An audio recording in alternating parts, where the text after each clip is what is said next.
Bom, começamos mais um Grupo Voz da Reforma, uma reunião sobre teologia, um bate-papo tranquilo, leve, com base na teologia reformada, né, nos mais de 500 anos de doutrina, de explicitação, de sistematização da nossa fé.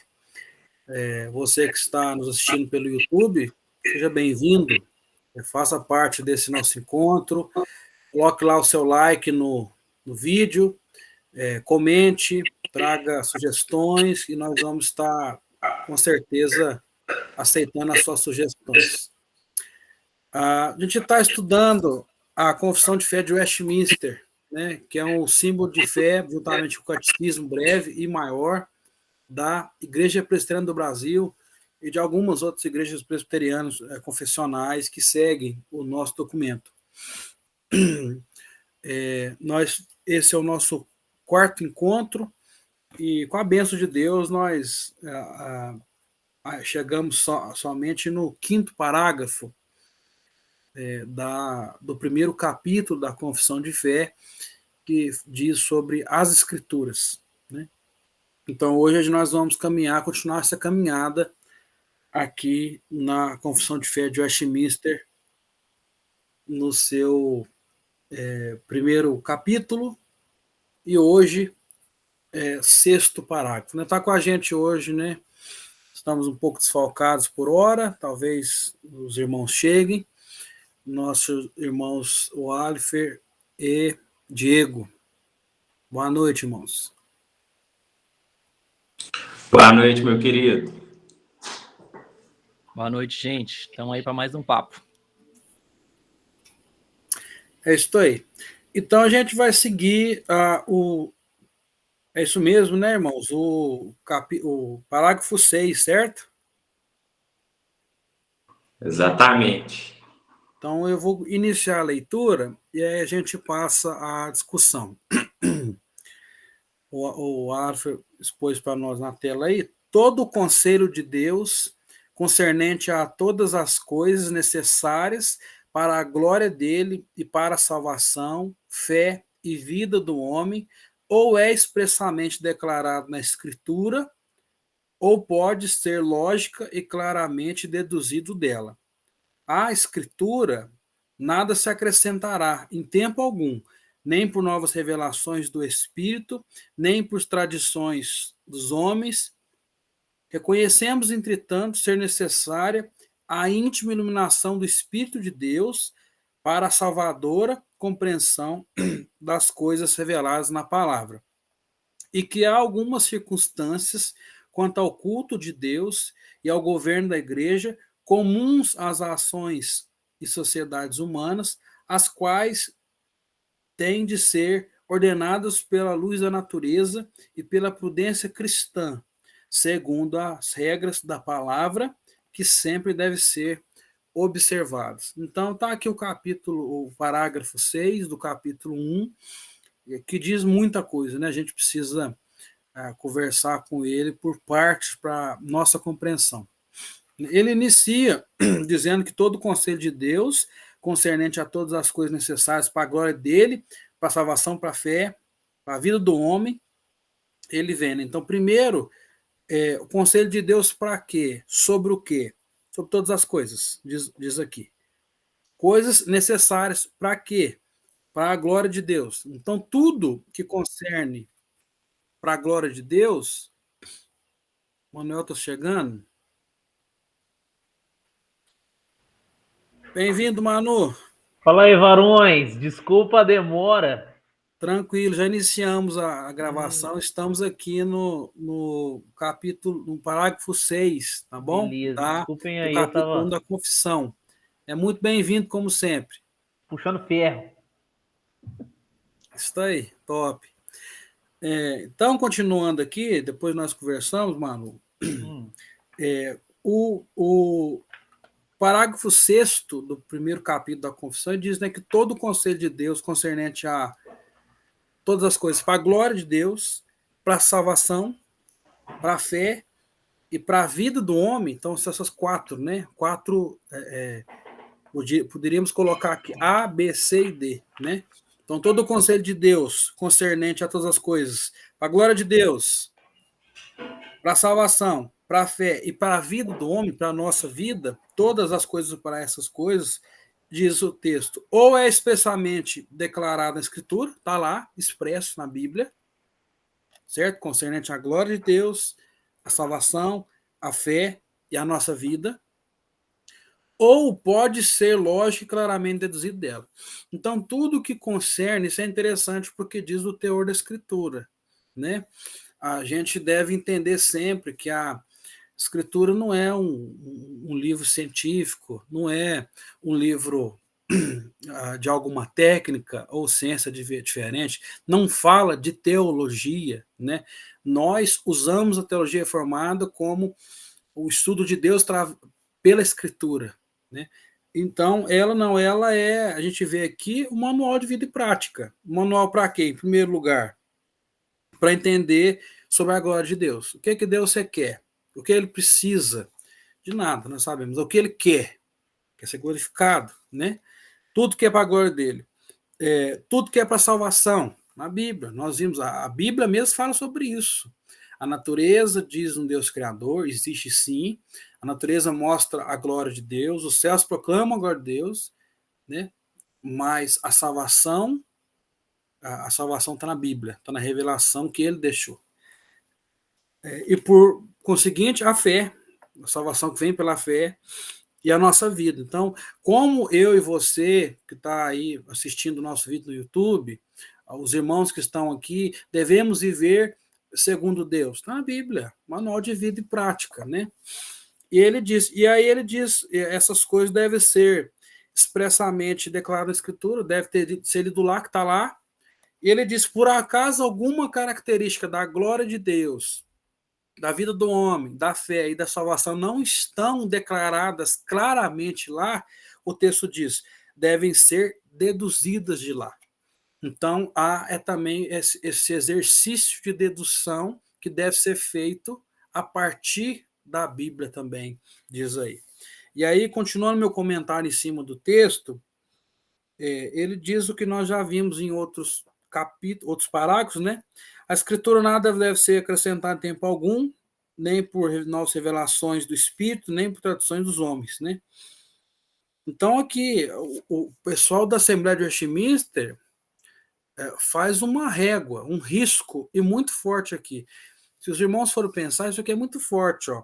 A Escritura nada se acrescentará em tempo algum, nem por novas revelações do Espírito, nem por tradição de homens. Por quê? Porque Paulo diz lá, que se aparecer um anjo que você acha que é uma revelação do Espírito, na sua frente, está lá em Gálatas, e dizer algo que não contém na Escritura ou que contradiz a Escritura, Paulo diz, é anátema. Em resumo, eu e você, irmãos, vocês podem entender comigo isso, ele está dizendo praticamente assim, se a maldição não é de Deus, ele está dizendo assim, ó, é de Satanás. Qualquer coisa que bate frente com a Escritura é de Satanás. Qualquer coisa que quer acrescentar a Escritura não é de Deus, porque Deus resolveu deixar a Bíblia e ela está pronta, né? Então, por isso que a Assembleia de Westminster fecha aqui. Não tem nada de revelação do Espírito para pôr na Bíblia. Não tem nada de tradição.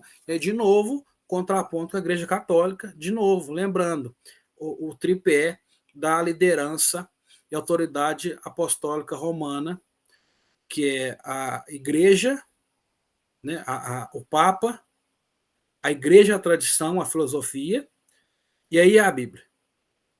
Né? Nós não, só a Escritura. Né? Continuando aqui o meu comentário sobre a leitura, e aí o Alfa, você quer falar agora, de uma vez? Pode falar. Não, pode fechar, pode fechar. Fechar? Vou fechar meu comentário aqui. E aí ele diz, reconhecemos, e quem? Assembleia de Westminster, nós presbiterianos, né?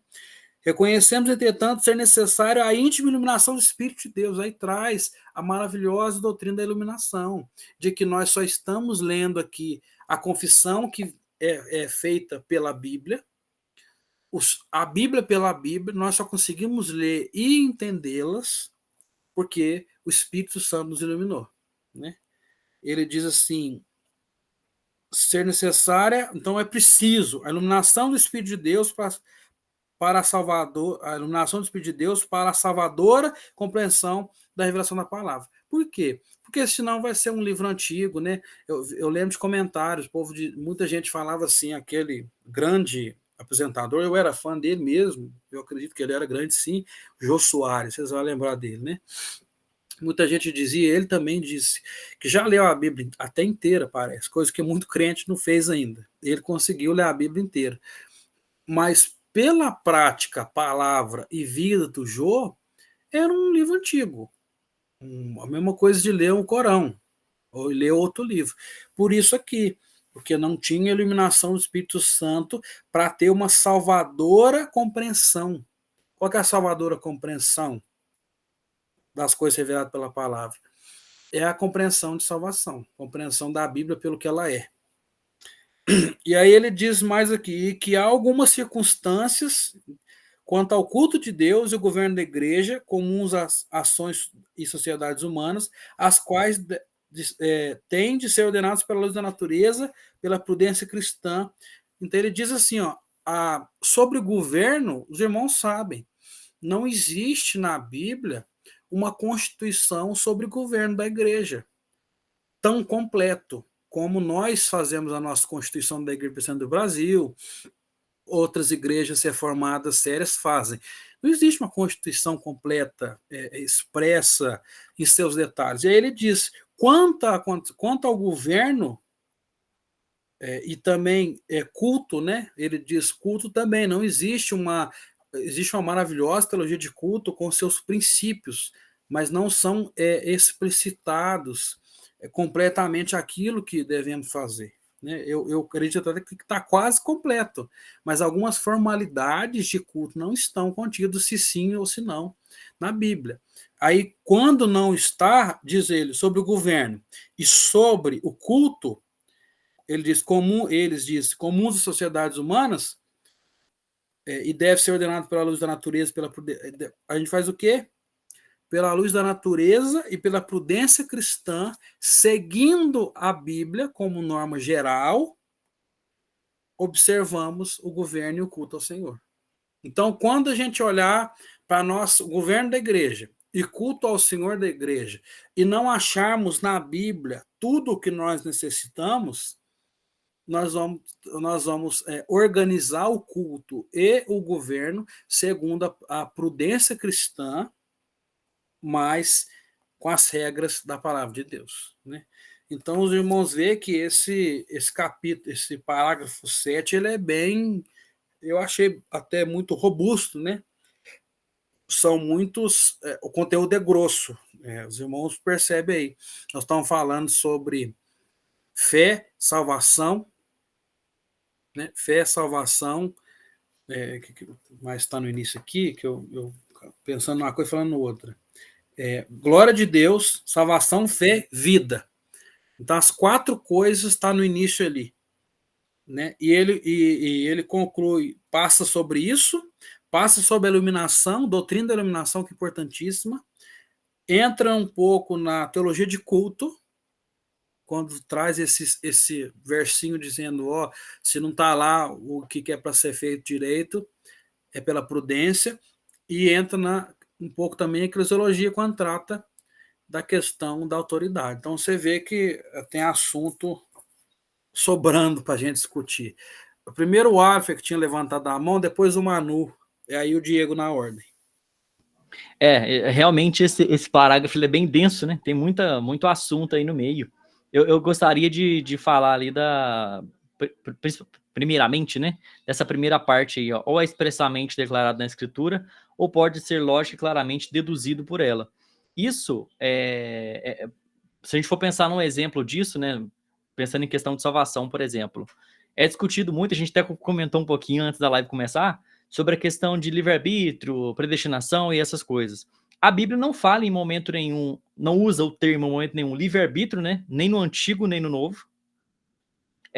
A Bíblia não fala que explicitamente que Adão e Eva tinham livre-arbítrio, não aparece essa palavra lá. No entanto, lendo o texto, você consegue entender que existe um conceito por trás. Qual conceito? Adão e Eva eram perfeitos, porém capazes de agir contrário à própria natureza. Adão e Eva tinham um juízo livre, eles podiam tomar uma decisão qualquer sem influência de um lado ou outro. Ah, então vamos chamar isso de livre-arbítrio. Tá vendo que você tirou o conceito dali, né, por meio do que está escrito? E aí depois que acaba, né, depois da queda, você começa a ver que o homem parece que não tem mais essa capacidade de julgar o que é certo e o que é errado. Ou se ele consegue julgar, ele não consegue fazer sempre o certo. Como diz Paulo, ele tende pro errado. Aí você fala, opa, então não tem mais livre-arbítrio. Apesar da palavra livre-arbítrio não aparecer, pela escrita, né, pelo que está ali, você consegue deduzir que não existe mais.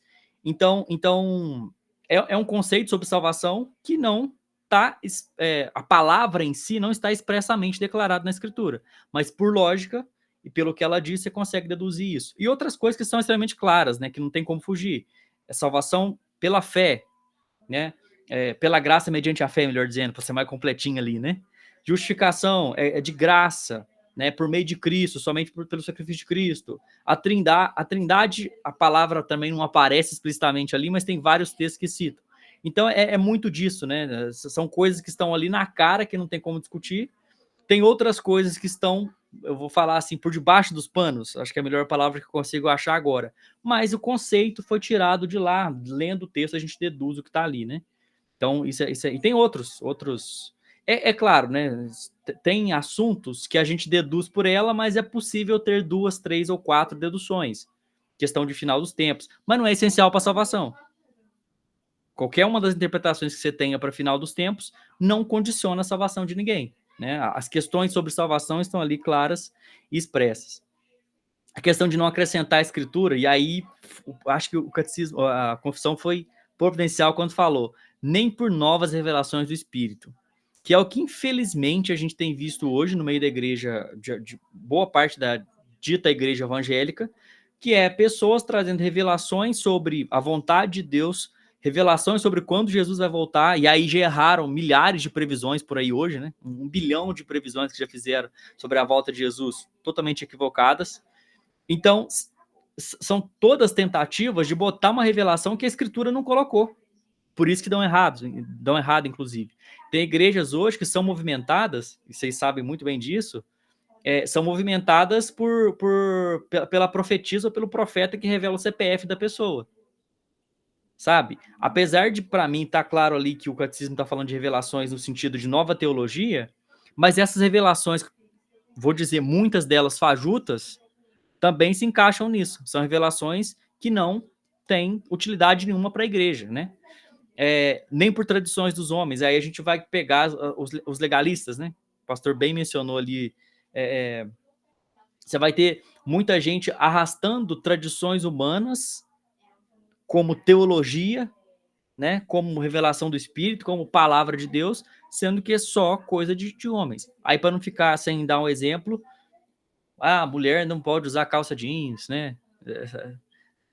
Enfim, várias coisas, né? Que estão embutidas nessas tradições de homens aí. Paulo fala isso em Colossenses 2, né? Que essas coisas, essas tradições, e aí em referência aos judaizantes ali, que estava naquele contexto, ele fala, essas coisas passaram. Já foi, já era, né? E outro ponto importante que a gente bateu demais na semana passada ali também, que comentou, é a questão da necessidade da iluminação do Espírito de Deus para a compreensão salvadora. A gente comentou um pouco disso semana passada, né? E o pastor comentou muito bem o caso do Jô Soares ali, que leu a Bíblia, talvez entendeu não a teologia do negócio, não a espiritualidade, mas entendeu o que estava falando, né? No sentido de, quando Jesus estava falando da parábola do filho pródigo, ele estava falando, aliás, vou usar um exemplo até mais claro. Quando ele falava da parábola do bom samaritano, ele estava querendo dizer que a gente tem que amar nosso inimigo. Talvez alguém leia aquilo e pelo contexto só vai entender que era isso que ele dizia. Mas é aplicável na vida dessa pessoa? Essa pessoa entende o que é isso? Ela pratica isso? Ela enxerga isso? Não. Então, é só uma leitura rasa da escritura ali, né? Da Bíblia como um livro qualquer e não como escritura. E ali, sobre o culto, aí daria pano para manga, né? Que eu sei que é o trabalho de conclusão de curso do reverendo Isaac, né? É culto, né, pastor? É um assunto na Bíblia que não tem coisas que não estão muito claras ali no sentido de que ela não diz faça e não faça, mas os princípios estão todos ali, né? O pastor viu isso num estudo que ele fez, né? O culto, ele tem certos elementos que tanto o antigo quanto o novo tem esses elementos. Então, por que eu não sigo esses elementos, né? E o que não vejo nenhum exemplo, nem no antigo nem no novo, eu descarto. Porque o pessoal tem assim, tem mania de falar assim, quando a questão é culto, né? Ah, não, mas não tem nenhum texto na Bíblia proibindo fazer isso aqui, dançar no culto, para usar um exemplo. Não tem nenhum texto proibindo isso. Mas eu acho que quando a questão é culto, e às vezes no geral da escritura, não é essa questão de ela não diz que não pode. Acho que não é isso. O ponto é, ela diz que pode? Alguém já fez num culto público? Se ninguém fez, então é melhor a gente não fazer, porque Deus já rejeitou a adoração do povo várias vezes no Antigo Testamento, porque eles não estavam fazendo o que devia fazer, né? Então, acho que por isso que essa questão de ser pautado sempre na escritura, inclusive no culto, é extremamente importante, e eu acho que o catecismo foi feliz demais em citar esse ponto aí.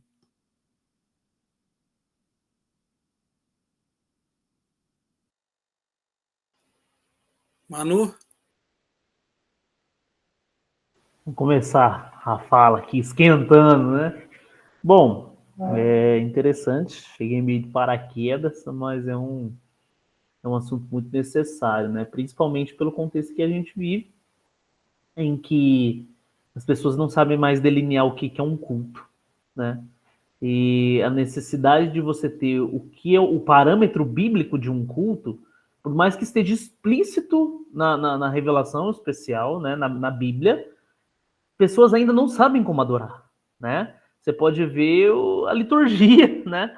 Não tem sentido para elas. Então acaba sendo aquela participação, ainda que honesta, mas errada, né? Honesto, mas errado. Então é necessário delinear muito bem isso para que se saia como Deus quer, né? O Alifer ressaltou muito bem, Deus rejeitou várias vezes, né? Cultos no Antigo Testamento, e principalmente porque pessoas acabam trazendo conceitos próprios e particulares para dentro de um contexto de adoração solene, do qual ela não tem poder algum para delimitar algo assim, entendeu? É muito importante.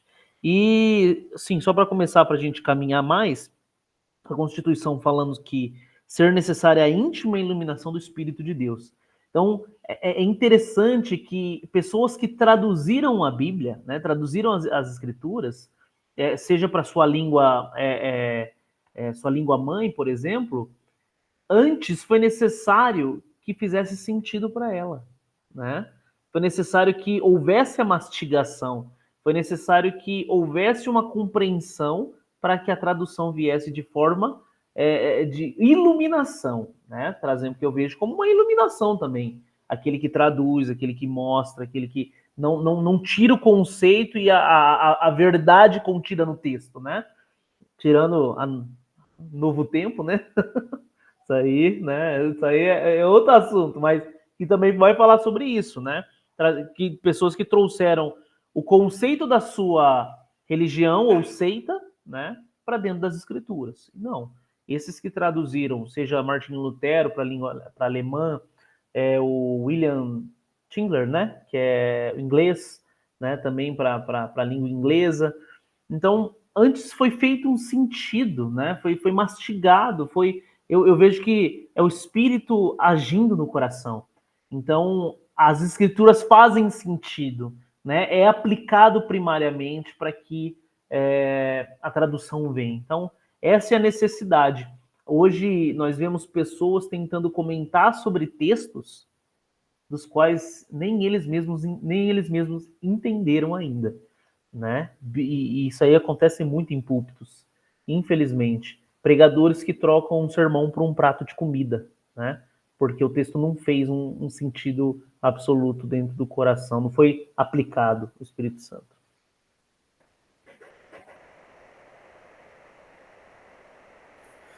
Diego.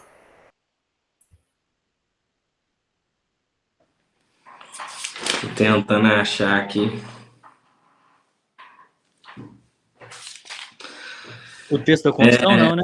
Hã? O texto da confissão, não, né? Se for o projeto, sim. É porque o meu lá tá diferente. Eu tentei pegar na Bíblia aqui. Não, vou projetar aqui, peraí. Mas nós começamos falando sobre a revelação verbal, né?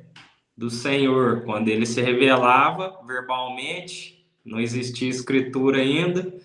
Depois a escritura começou a ser compilada, né? Deus deu a lei, depois deu ali outros livros como os históricos, poéticos, proféticos, foi ver os evangelhos, foi se completando a escritura.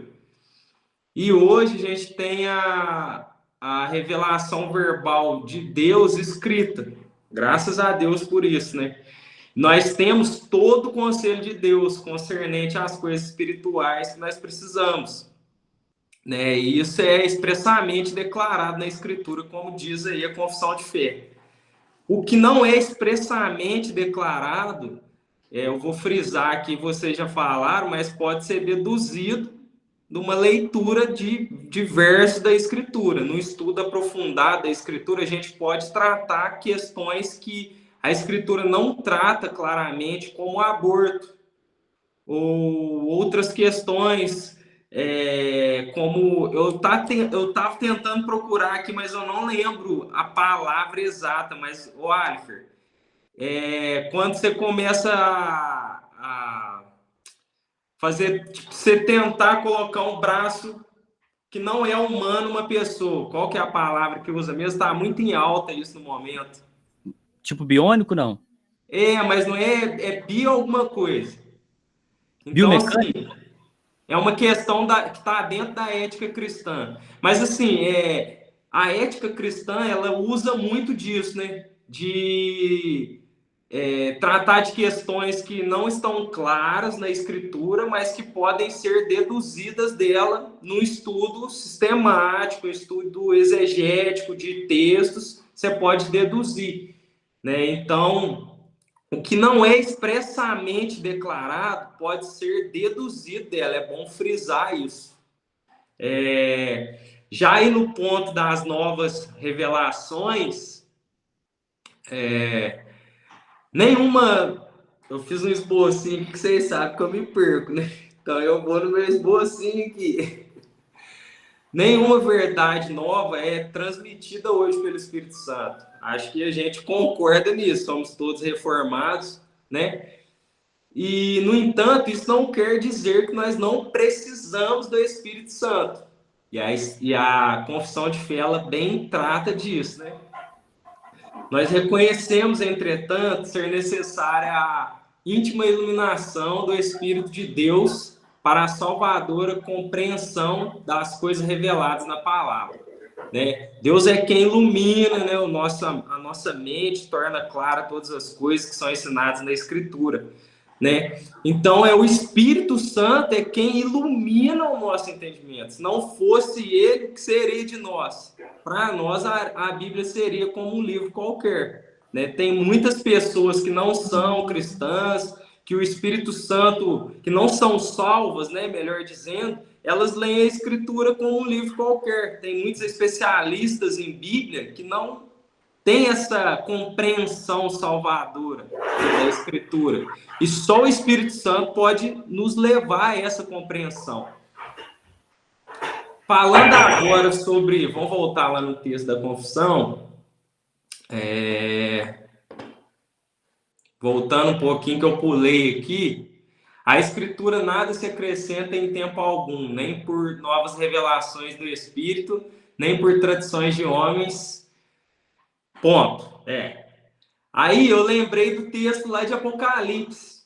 Vocês lembram? Apocalipse 22, 18 e 19, que vai dizer lá, né, que João fala que não devia ser acrescido nada às Escrituras. E tem algumas pessoas que argumentam, né, que João estava proibindo apenas o acréscimo ao livro de Apocalipse. Porém, nós sabemos, né, que João era o último apóstolo vivo, escrevendo o último livro das Escrituras, né, da Escritura Sagrada. E ele estava ciente disso. Então, assim, eu acho que é unânime entre nós aqui que a gente acredita que João estava falando da Escritura como um todo, que não se devia ser acrescentado nada a ela, porque ela estava completamente escrita como o Senhor desejou e, né, efetuou através dos profetas, dos apóstolos, né, de todas as pessoas que ele usou ali para escrever, né, a sua revelação. Então era isso aí que eu queria fazer essa breve contribuição. Excelente, meu irmão. Eu não posso deixar de puxar a brasa para minha sardinha. E aí vou mostrar o meu material. Não sei se der para ler aí mais ou menos. Concluí lá em 2017, em Belo Horizonte, né? Os elementos únicos e essenciais do culto ao Senhor. Não estou trazendo aqui para me achar, né? São Tá dando 52 páginas. carteirada. Oi? Tá dando carteirada na gente. Não, de jeito nenhum. O quê? O Alfa que citou, não foi nem eu. Estou trazendo uma literatura citada. E, irmão, só para você ter uma ideia aí, por isso eu quero trazer aqui, eu li para fazer esse documento meu, né? Minha monografia, meu TCC, 32 livros sobre adoração cristã, sobre culto, né?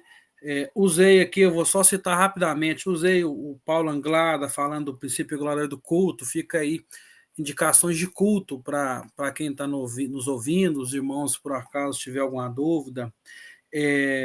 Von Almen, Charles Bard, Boyce, James Boyce, Calvino, lógico, né? Santo João Calvino.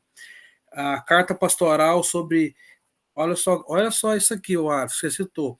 Carta pastoral sobre danças litúrgicas e palmas no culto público. O Supremo fez, está lá em 2010. Quem tiver curiosidade, procura depois. Lógico, teologia de culto do grande mestre, reverendo Dr. Ernsten, o John Frame, Carl Ren, Daniel Reed, Terry Johnson, Lloyd Jones, MacArthur Jr., Parcival Módulo, que é um maestro lá de São Paulo da IPB, não sei se você conhece ele, o Manu. O diretório de culto de Westminster, que não é símbolo de fé nosso, mas que é um documento gerado junto com a confissão de fé. Valdeci Santos, na FIDES, falando sobre culto. Boanerges Ribeiro, lembra da história dele, Manu? Um grande pastor da IPB, o Trovão, o filho do Trovão, Boanerges Ribeiro. E o Renato Vargens, né, que é um grande teólogo aí dos nossos tempos. Então, esses foram que eu citei, foram os que eu li para fazer. E eu queria fazer duas indicações aqui também. Primeiro, esse aqui, ó. Princípios bíblicos da adoração cristã. Então, fica para quem está assistindo a gente. Isso aqui é uma literatura sobre isso, adoração. Dr. Hermes tem mais, meu professor. E um outro que é bem mais curto que esse e objetivo. Culto segundo Deus, reverendo Dr. Augusto Nicodemos, né? Vão super tratar de culto, né, segundo a Bíblia, que é o que eu fiz também, né? E no meu texto eu tentei trazer isso. A minha dúvida, a gente chama, vocês lembram disso, de problema, né? O TCC tem que ser um problema. Qual problema eu quero resolver? O meu foi: o que precisa ter no culto? Por que que o culto da primeira igreja é de um jeito e da segunda de outro, ou da oitava de outro? Cidade como, acho que foi, né, Fabriciano, tem até a 11ª. Por que que a 11ª IPB tem um culto e a terceira tem outro? O meu pensamento foi esse primeiro. Depois fui pensando nas outras também. E aí eu quis pensar, o que tem que ter no culto? E aí eu fui escrever esse documento. A hora que os irmãos quiserem, tem um PDF dele, eu mando para vocês, para a gente, vocês lerem, para a gente compartilhar esse trabalho que eu fiz aí no tempo que eu concluí o seminário, né? Tá bom? Isso para concluir aí sobre o culto no capítulo 6. Então vamos à Bíblia, então, né? Lembrar quem está nos assistindo. Confissão de fé tem o capítulo e os parágrafos, como o Alfred deve expor para a gente depois. Expôs antes, aí vai expor depois. capítulo, parágrafo e a Bíblia. De onde eles tiraram isso que eles falaram num parágrafo? Da Bíblia, né? E aí, 2 Timóteo, podemos iniciar aí. Coitado do Arthur voltou lá e depois vamos ser rápido. 2 Timóteo. Oi? Pode mandar valer que eu vou seguindo. 2 Timóteo 3, 15 e 17.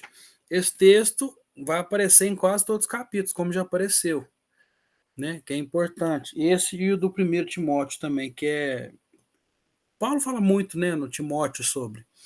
E diz aí, ó, que desde a infância sabe das sagradas letras, que pode tornar-te sábio para a salvação pela fé em Cristo Jesus.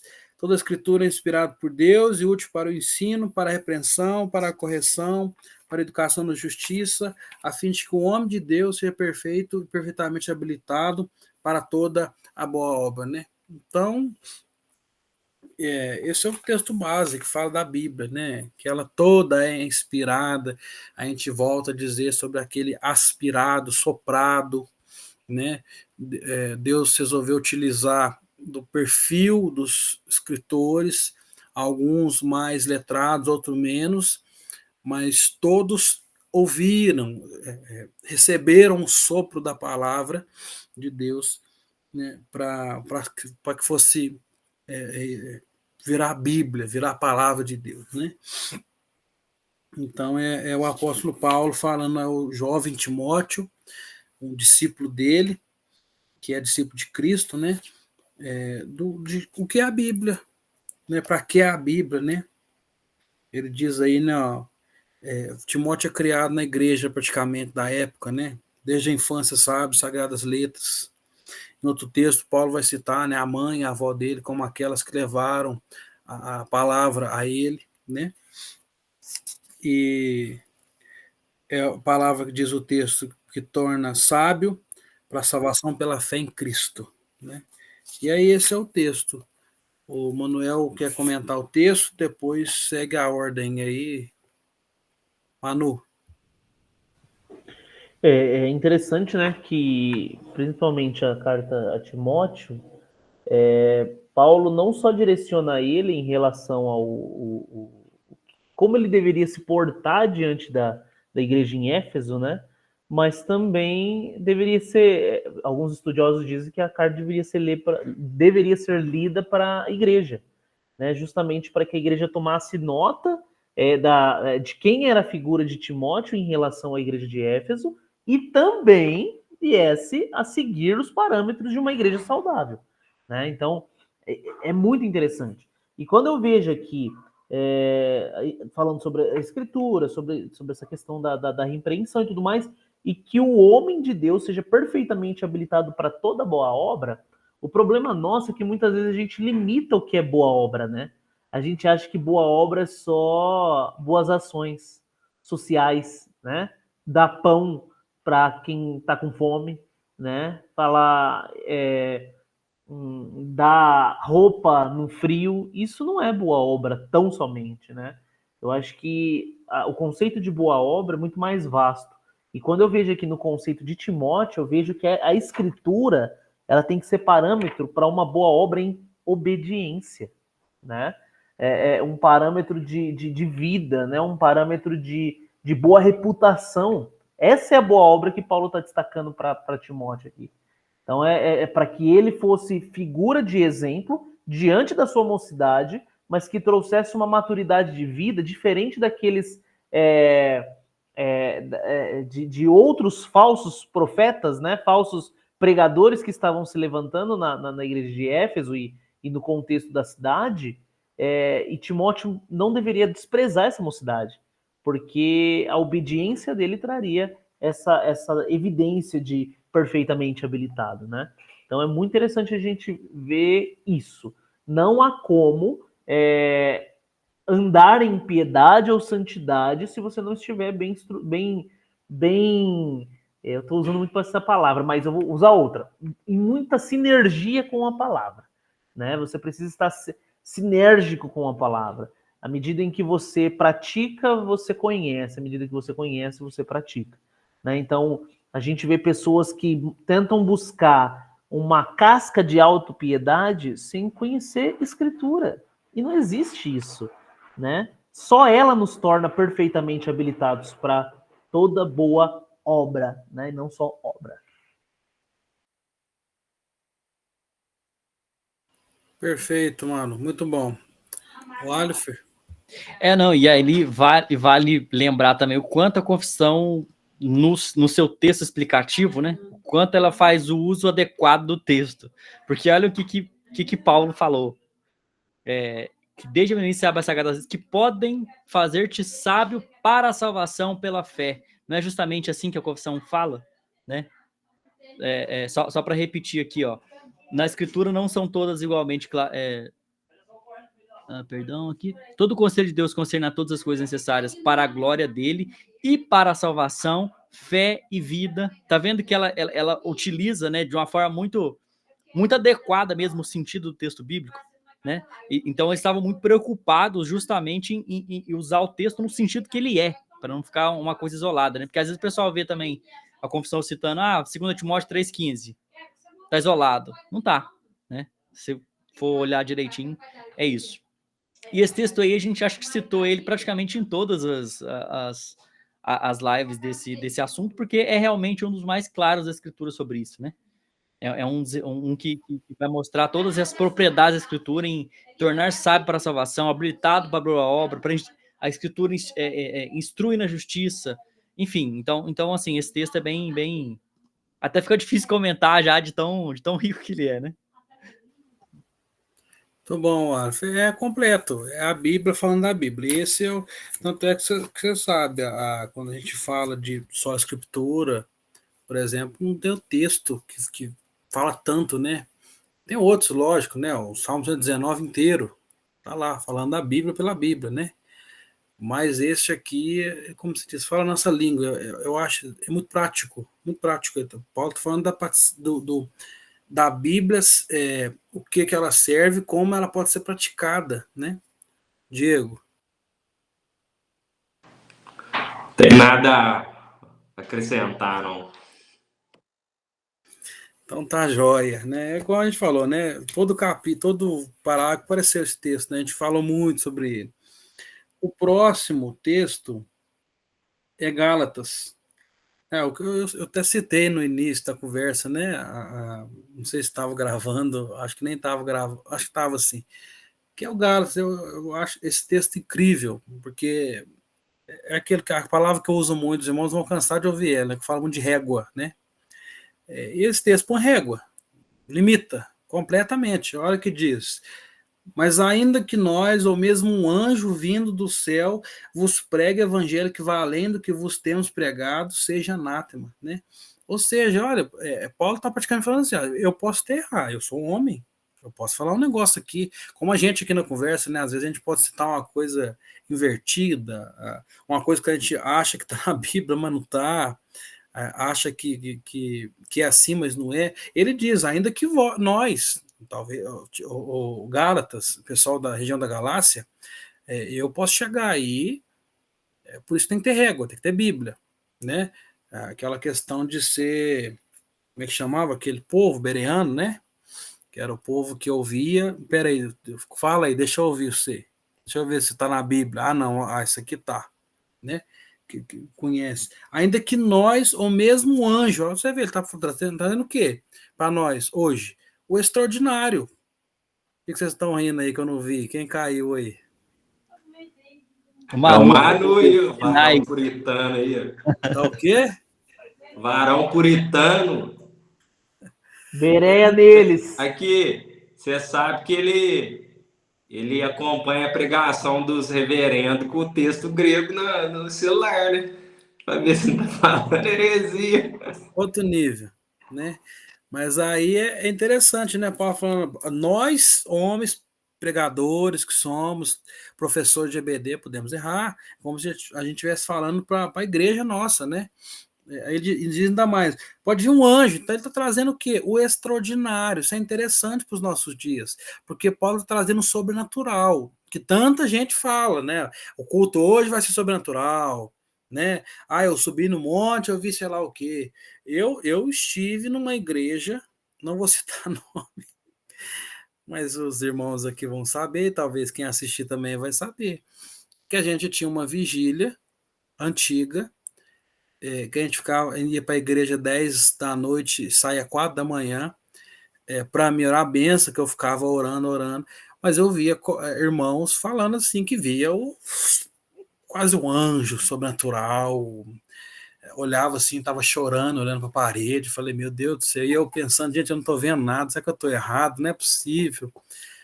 Então, vocês verem, né? Eu não vou citar, mas vocês sabem.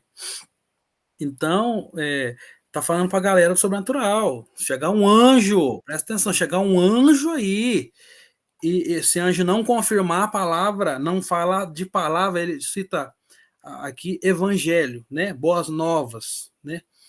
Vai além do que nós temos, né? Eu lembro do meu mestre, o Diego vai lembrar, do reverendo Alex, a oração dele antes de pregar. Deus, que eu não fique aquém, e muito menos vá além da sua palavra. Essa era a oração dele quando pregava, né? Então, se vir um anjo falar, ou nós errar e falar algo a mais da palavra, você pode entender como diferente, menos, ou exceder, é anátema. E anátema é maldição. Para mim, Paulo está falando assim, ó, é demônio, é do mal, não é de Deus, né? Então, acho que esse texto é magnífico, né? E, de novo, é o contexto parecido que o Alfa comentou, falando da pior raça que tinha na época, judaizante, gente convertida há pouco tempo ao judaísmo, que tinha Moisés como líder, e misturava aquilo que Jesus ensinou com Moisés, se dava bagunça judaizante, Paulo ia pregando o evangelho e eles iam distorcendo toda a palavra, quase que na viagem missionária de Paulo. Como fala, Paulo, você vai para onde? Eu vou para cá, então deixa nós ir atrás. Essa era a raça que Paulo olha e fala, se eles pregar evangelho, benção, amém. Seja quem for para pregar, amém.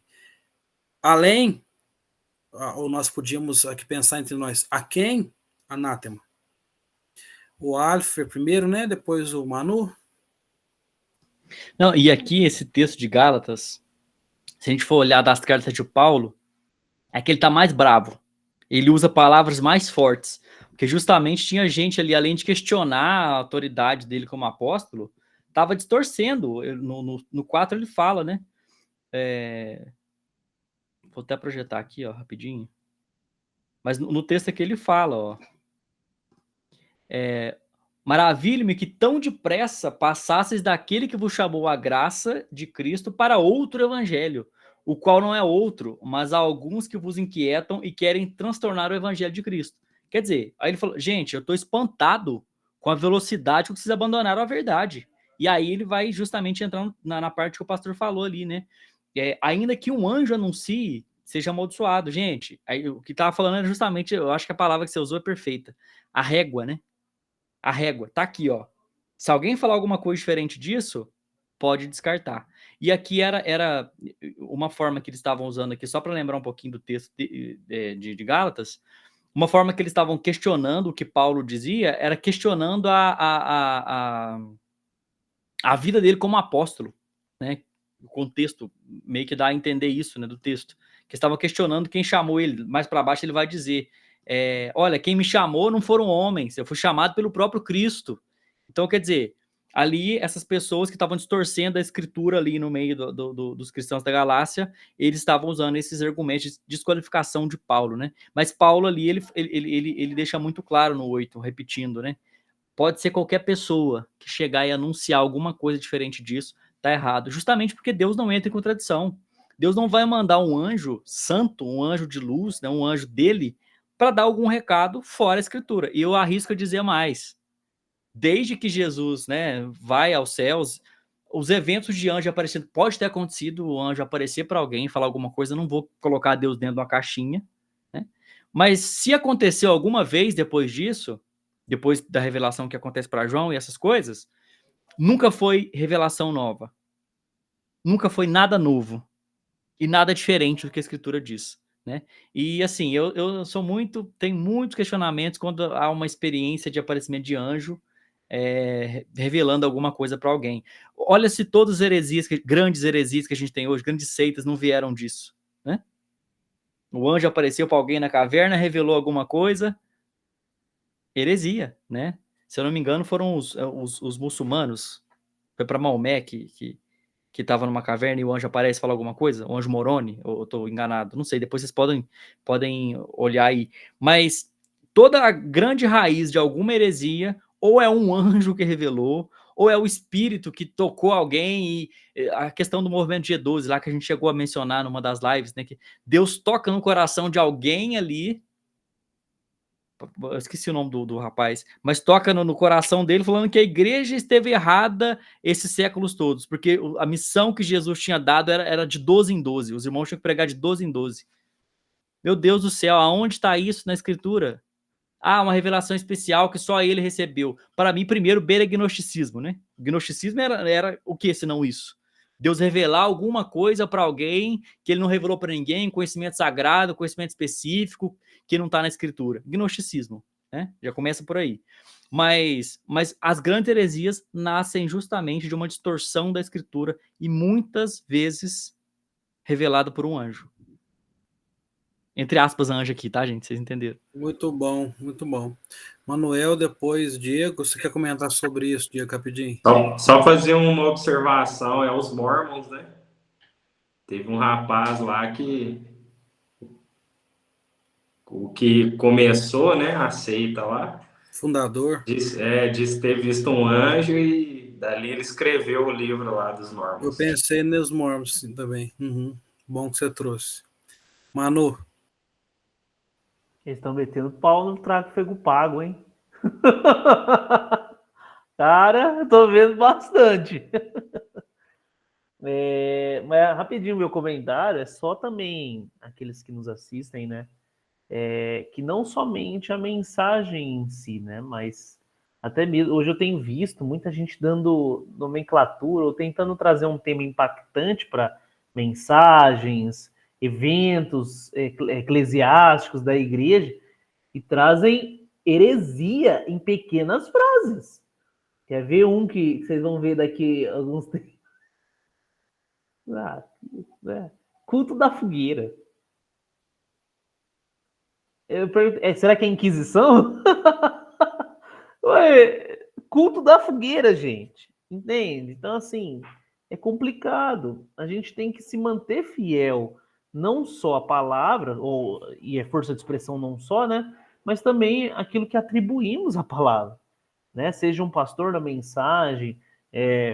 Eu sei que às vezes precisa de um impacto, né? E o que a gente tem visto aqui, pessoas têm saído, desviado do caminho justamente para trazer esse tipo de impacto. E a gente vê que os meios vão justificar os fins. Ou seja, o que as pessoas buscam? O que um pregador busca? O que uma igreja busca? É atrair pessoas ou é pregar o verdadeiro evangelho? Entendeu? Independente de falar, você é pecador e necessita da graça. Necessita de um Cristo ressurreto. Necessita de ser salvo. Entendeu? Então, pessoas querem trazer temas passíveis, né? E que trazem um tchan, assim, para as pessoas ficarem impactadas, ao invés de já no início comunicar o cerne da mensagem, o âmago para aquilo que trazem, né? Então é muito importante pessoas já delinearem isso dentro das suas igrejas, né? Vão trazer assuntos sérios, mas também que tragam temas que são relacionados verdadeiramente àquilo que, né, culto da fogueira, gente. Não cabe, entendeu? Então, e para mim eu vejo que são pessoas que estão ainda caminhando, estão no leite ainda, para trazer temas desse jeito. E a liderança, entendeu? Então é complicado isso. Só um adendo rapidinho antes do Diego falar, mas aí tá também a falta de traquejo ou de trato, não sei, mas de utilizar a palavra culto junto, né? Gente, não é culto, a gente brincava muito, né, pastor? A gente tem mania de falar culto de jovens. Reunião de jovens. Reunião de jovens. O culto tem toda tem todos os elementos, né, necessários para um culto, precisam ter. Se não tem, não é culto, né? E aí a gente tinha mania de falar também antigamente culto de louvor, né? O culto já é de louvor, tá? Você já está ali para louvar a Deus. Se você faz um culto em que do começo ao final é só música, não é culto. Você cantou. É pecado cantar? Não é pecado, mas não é culto, né? Então tem esses pontos aí.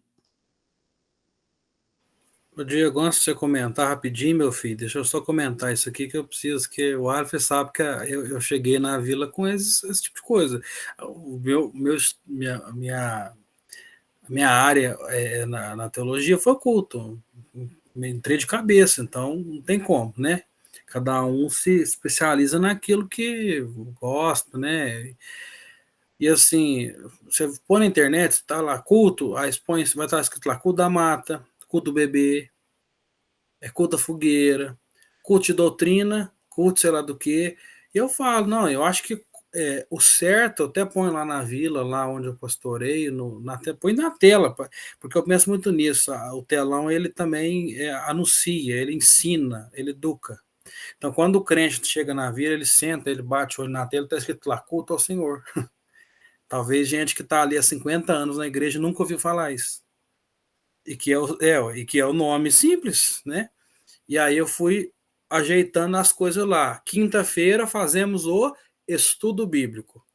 Ponto final. Segunda-feira fazemos a reunião de oração. Sábado fazemos reunião de jovens. Então, tirar essa palavra tão sublime chamada culto, né, que é um problemaço do evangelicalismo brasileiro.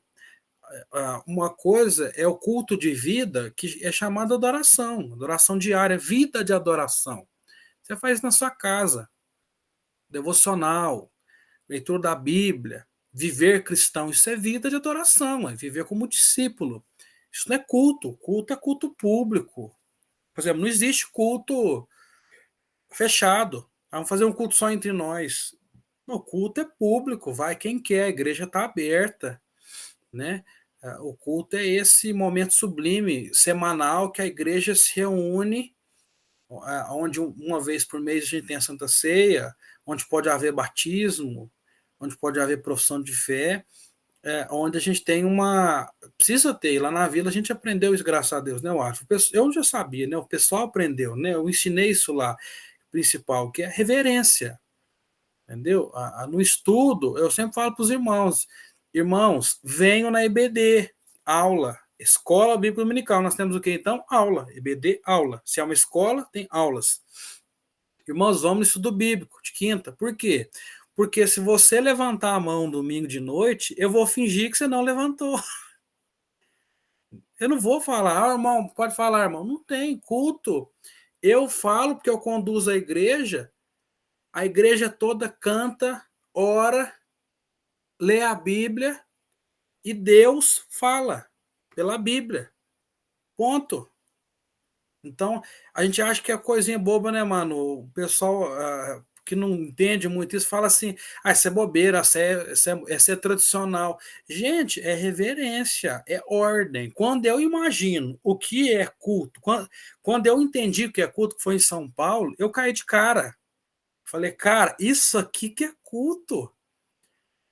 Eu fiquei 26 anos fazendo não sei o quê, entendeu? De boa mesmo. Fazendo reuniões badaladas, com falações, com desordem. Entendeu, Alves? Quando eu falo lá do caso do passado aqui da vila, eu estou falando de um caso de um passado da onde eu cresci também, que era assim, onde eu fui líder e quase toda a sociedade interna, a igreja que eu fui, também era assim. Né? Um culto de desordem, vai lá você, fala boa noite lá, pessoal. Dá uma parte lá você, cada hora não fala uma coisa, aí não tem ordem. Eu penso assim, gente, Deus é tão pequeno assim para a gente oferecer isso para ele, porcaria. Quando ele chega no juiz, como é que é? Sentadinho, o juiz fala, pode falar, você fala, tremendo, é assim, né? Diante do juiz. Adiante do Criador do universo, você fica, não, fica tranquilo, para que isso? Vamos fazer o que nós quiser. Vão ter um culto espontâneo. A Bíblia não fala disso, né? Manu e depois o Diego.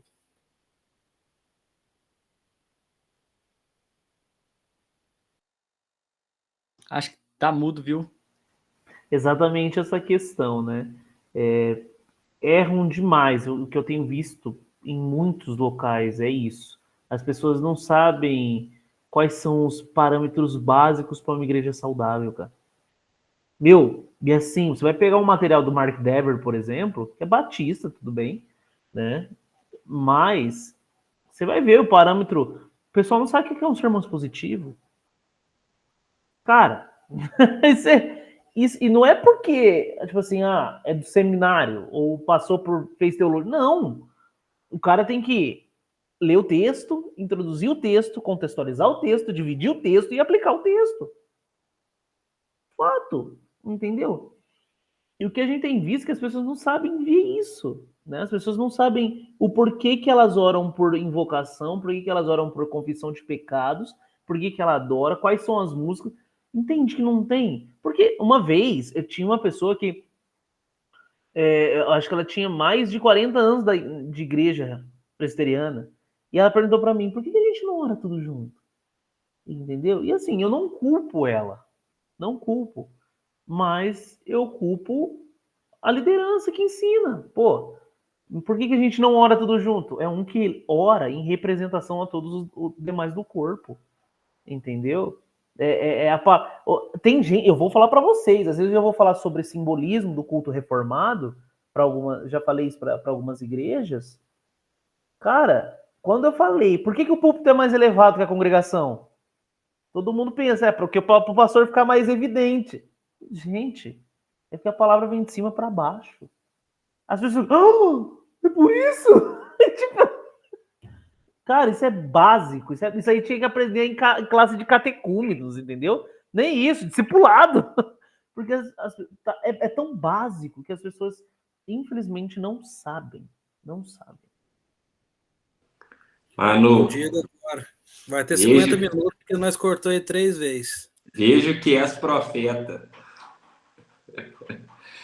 Aqui, mas ainda falando aí sobre a questão de desordem no culto, eu venho de um contexto aí de denominação onde há muito desordem no culto.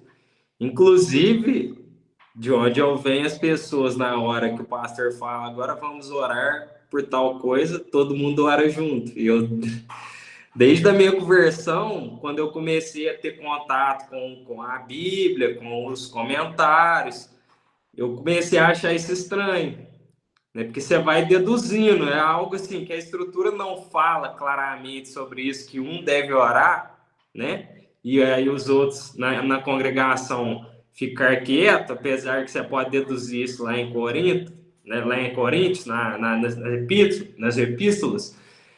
Mas assim, eu comecei a perceber que estava errado. Eu falei, não, está errado. Como que todo mundo ora? É uma desordem. E lembrando ainda, conectando isso aí com a questão da revelação, né, que a gente falou aqui, não relacionada à revelação como escritura, mas a revelação como dom, né, vamos dizer, o dom, eu já presenciei, assim, coisas terríveis de desordem em culto. Eu lembrei aqui, enquanto Isaac estava falando, eu estava lembrando que uma vez eu estava vendo uma pregação, se eu não me engano, era de Elianai Cabral, que é um grande ensinador da Assembleia de Deus, focado no ensino da palavra mesmo. E ele conta assim que ele chegou para pregar numa festividade e a igreja naquele mover, né? Beleza, até então, durante o culto, ele não é o pastor da igreja, ficou na dele. Na hora que ele começou a pregar, e deve que ele pregou uns 3 minutos, levantou a irmã lá e começou a revelação. Ela ficou uns 3 minutos falando, aí ele interrompeu ela. Falou para ela, falou, irmã, a senhora vai falar ou eu vou falar? Porque o culto ele tem que ter ordem. Se a senhora quiser falar, a senhora pode vir aqui usar o púlpito. Então, assim, relacionado ao contexto de culto que vocês trataram aí, tem que ter ordem, cara. O culto, né, ele é centrado na Escritura, no Senhor. Tem que ter o começo, o meio, o fim, tudo ali dentro da liturgia do culto tem seu momento. Não, e só para citar aí, perdão, só para citar aqui o que você tinha falado, lá em 1 Coríntios 14, 26, vai falar disso, né, sobre a questão de nem todo mundo, quando for orar em línguas, um de cada vez. Mas não está falando de oração. Meu Deus do céu, o princípio que está por trás é a ordem no culto, não precisa ser... A questão de ser explícito e não ser explícito, né? Apesar de que para mim já está explícito que a oração também vai encaixar aqui, né? Mas então, é só ler lá, 1 Coríntios vai entender isso aí. E sobre o que você falou, Coríntios você lembra, né? É um exemplo de como não ser igreja, está lá em Coríntios. Né? Como não ser igreja, Coríntios, não seja igual a Coríntios. E sobre o que vocês falaram, até essa questão, duas coisas, liturgia. Aonde eu cresci também não tinha liturgia, não tinha ordem, entendeu? A igreja que eu estive, que foi a segunda igreja, que me enviou para o seminário, no seminário eu aprendi a liturgia que eu coloquei lá na segunda igreja, acredito que eles estão usando até hoje lá. E a partir da segunda igreja, para ensinar, passando pelo Eldorado e agora na Vila, que é o bioministério, eu falo as partes da liturgia para ensinar. Irmãos, em adoração, vamos ler o texto tal. Em adoração, vamos fazer a oração. Momento de contrição, confissão, arrependimento. Vamos cantar um hino de contrição. Momento de contribuição, né? Momento de intercessão. Né? Fizemos aquela ordem lá dos pedidos no início para ninguém levantar a mão, porque até isso, mano, eu tinha isso, eu recebi isso no início. Na hora de orar, era tanto de mão levantando, meu neto, meu filho, pastor, você ora, sei lá o quê. E aí eu combinei com ele, vamos fazer assim, no início, vocês põem os pedidos lá no culto, início do culto, e eu leio. Aí ficou a ordem. Então, assim, cabe ao líder, a liderança precisa ensinar a teologia de culto, vamos dizer assim, teologia de culto na prática, que é isso. Né? Como que eu estou no culto? Por exemplo, eu cresci na igreja também, essa mesma que eu citei, a qual fiquei 26 anos, que eu presenciei muitas vezes pessoal orando junto. Essa vigília que a gente ia, tinha um irmão que falava, vamos fazer um clamor aqui. É isso mesmo. O que é o clamor? É todo mundo orar alto, de mão dada. E aí eu não concentro, eu ficava, amém, porque eu não consigo, entendeu? Então, eu presenciei isso na igreja que é dita reformada, então, assim, precisa ensinar muito sobre essa questão, porque é culto de vida, é culto, doutrina de culto, né? Infelizmente está bem aquém do que devia estar. O Alfer, e aí a gente passa para o próximo texto. Não, e aí, assim, também outra coisa que dá para fazer e as pessoas entendem errado. Por exemplo, a gente junta com os irmãos da igreja e fala assim, vamos orar, vou juntar para orar na casa de alguém. Junta, ora junto, ora separado, ora como você quiser, não tem problema, não é pecado orar junto. A questão é, onde? No culto público orar junto? Não faz sentido, porque não é edificante. É o que você falou, eu também, toda vez que juntava muita gente orando, eu embolava tudo. Aí uma vez me chamaram para outros irmãos de outras igrejas, na casa de outras pessoas, não tem problema, ok, para orar, e todo mundo começava a orar, eu não conseguia, porque eu não concentro, aí eu começava a cantar. mas justamente no culto público isso não existe, né? Não tem orar junto. Uma pessoa ora por todos. O que está cantando conduz todo mundo a cantar, né? E pensando, né, o Manu vai concordar comigo, eu tenho certeza, na racionalização da oração, nem orar junto, eu não sei se edifica. Assim, eu não sei mesmo, a Bíblia não fala disso, né, Manu? Você também deve concordar, o Alf e o Diego, a Bíblia não deixa claro, e vamos dizer assim, eu não fui edificado, ao contrário, eu fiquei confuso. A gente fica mais confuso quando, imagina nós quatro começar a orar aqui agora, quem vai ouvir quem? Nós vamos estar juntos falando para Deus. Qual que é, vamos dizer, utilidade? Não é mais fácil sentar nós 4, cada um ora silencioso, amém? 4 oração, chegou aos céus, pronto. Né? Uma reflexão. Vamos ao próximo texto, que é 2 Tessalonicenses. 2 Tessalonicenses 2:2. Quem está assistindo aí, espero que esteja gostando tanto quanto nós, porque eu gosto, viu, irmão? Vocês devem também estar bem com isso aí. Quando, às vezes delonga no assunto, a gente fala assim, nossa, mas a gente não devia estar lá no capítulo 3, mas eu acho preferível assim, a gente pôr todas as nossas opiniões, todas baseadas na Escritura, graças a Deus, né? E fechar bem as questões, né? 2 Tessalonicenses 2:2, vou ler aqui na versão do Catecismo, da Confissão. A que não vos demovais da vossa mente com facilidade, nem vos perturbeis, quer por espírito, quer por palavra, quer por epístola, como se procedesse de nós, supondo tenha chegado o dia do Senhor, né? E aí, tem umas palavras aqui mais difíceis, deixa eu ler na versão do Alfer aqui, que não vos movais facilmente do vosso entendimento, né? De novo, né? Paulo chamando a atenção, olha, pensa onde que está seu entendimento, para onde que está indo o seu raciocínio, por exemplo, né? Que não vos movais, que não seja movido de forma fácil o que você pensa, e que isso também nem vos perturbes, que é por espírito, por palavra, seja como for, por carta, palavra, como de nós, como se o dia de Cristo estivesse já perto, né? A preocupação do apóstolo Paulo era ensinar sobre, primeiro, a questão dos que dormem, né? Aquela preocupação de Tessalonicenses tinha, né? Mas e quem morreu? Aonde? Cristo chega, eles vão para onde? Eles ficam lá? Perdeu salvação porque eles não ouviram? Ou ouviram, mas morreram? Aonde estão, né? Então, o apóstolo Paulo trazendo essa preocupação, e eu acho interessante isso aí, né? Que não nos movais facilmente, né?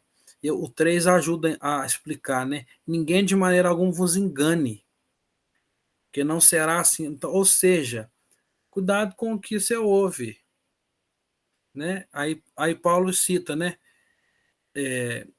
Seja por espírito, às vezes um espírito estranho, você vai achar que é de Deus, seja alguém falando com você, seja alguém escrevendo uma carta para você, que nenhum deles faça você mover o seu entendimento fácil, ou seja, praticamente assim, ó, cuidado para você não mudar de opinião, tá com a opinião que você está tendo, o entendimento que você está tendo.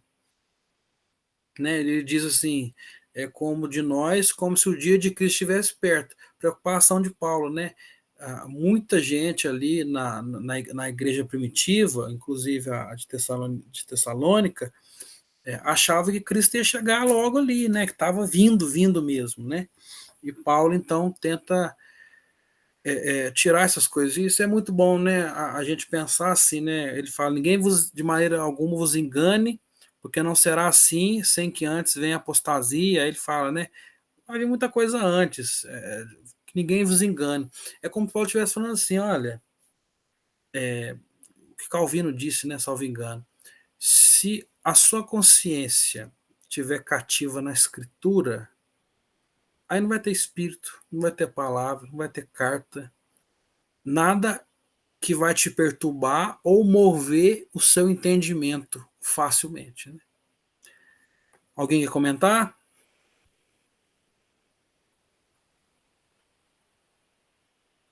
Acho que ali a palavra que o que mais me chamou a atenção nesse texto, o comecinho, né? Que não vos movais facilmente do vosso entendimento. Fica firme na palavra. Firma ali no que a gente está passando. Aí eu imagino ele pensando ali, né? Ao escrever. Eu sou apóstolo de Cristo. Cristo apareceu para mim. Firma o seu entendimento no que a gente está falando. O que Pedro escreveu, o que outro apóstolo X escreveu. Porque, e aí ele fala ali, ó, nem vos perturbes, quer por espírito, quer por palavra, quer por epístola, né? Então, ou seja, não Não existe coisa, vou chamar de coisa, porque acho que é a melhor palavra que eu achei agora, mas não existe coisa que deve mover a cabeça de vocês quanto ao entendimento que vocês têm da palavra de Deus, quanto ao entendimento do que eu estou ensinando aqui, né? Então, isso é importante, porque hoje as pessoas são levadas por viés de doutrina muito facilmente. Quanto mais errada a igreja abrir aí, né? Quanto mais errada abrir uma igreja por aí, mais gente vai ter. Você fica espantado com o tanto de gente que tem na Universal, desculpa falar, mas é verdade. Na Universal, na Mundial, ou essas que abrem aí, você espanta com o número de pessoas, porque são pessoas que não têm um entendimento firme da palavra. São pessoas levadas por vento de doutrina, qualquer coisa para ele serve, né? E o conselho de Paulo é: fiquem firmes no entendimento que foi dado a vocês, né? Muito bom. Quem mais?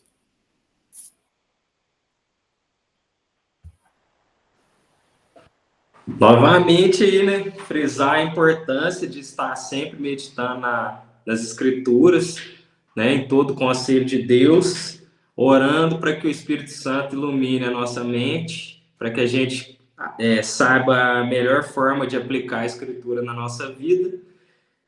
Agindo assim, a gente não vai ser levado por vento de doutrina e permaneceremos firmes na palavra do Senhor.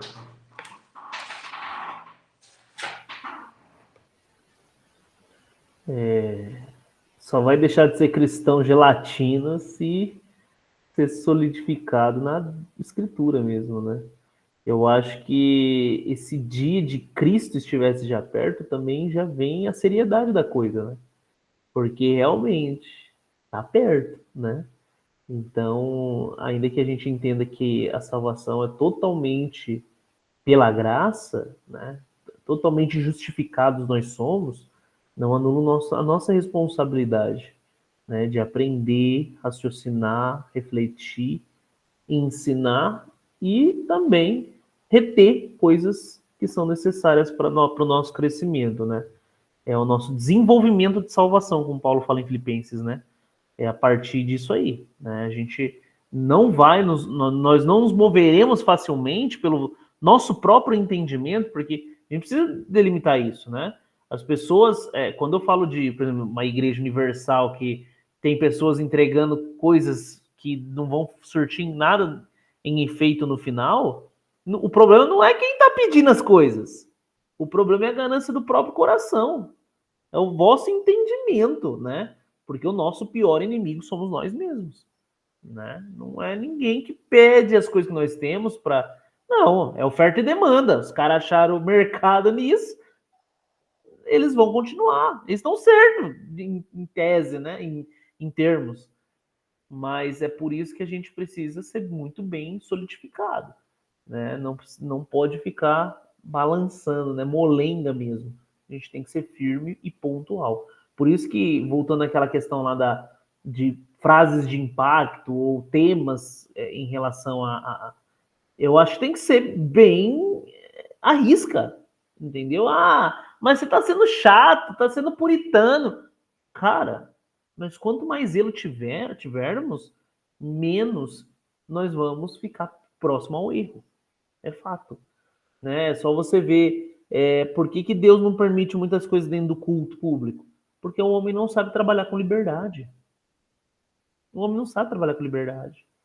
Entendeu? Então é necessário que a gente ande numa risca certa para que a gente não tropece para fora e erre o alvo.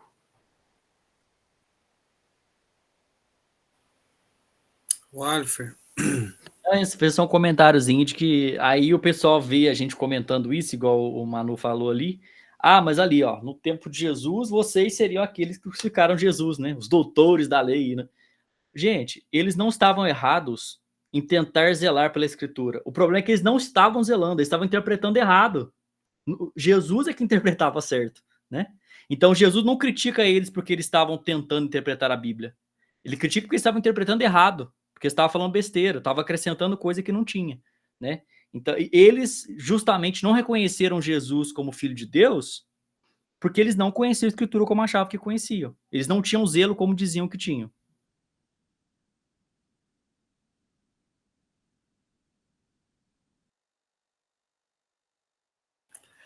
Perfeito. Tá entrando aí o Leandro. Bem-vindo, meu irmão Leandro. Glória a Deus. A visita foi embora.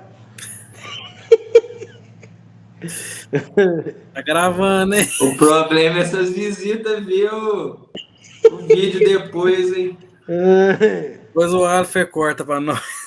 Olha só qual o minuto que tá de Não, tô gravação. zoando, pode pôr os irmãos. Os irmãos é benção, tadinho. O cara trabalha de motorista, tem que acordar amanhã 3h30. Nossa, Deus. Depois você conta pra nós como é que foi, tá bom? Vamos continuar aqui, assim que eu ler aqui, eu te dou a palavra pra você comentar, tá bom? Amém. Tem 2 textos aqui, irmãos, e aí a gente já vai fechar também a gravação, né? Por causa daqueles 1h30 que nós combinamos, certo? Então a gente vai ler os 2 textos, comentar e fechar hoje num pouquinho mais do que 1h30. Nós estamos falando aí então de João 6:45. Diz assim: está escrito nos profetas, e serão todos ensinados por Deus. Portanto, daquele que da parte do Pai tem ouvido e aprendido, esse vem a mim, né? Então é mais um texto, né, da Bíblia falando da Bíblia, né?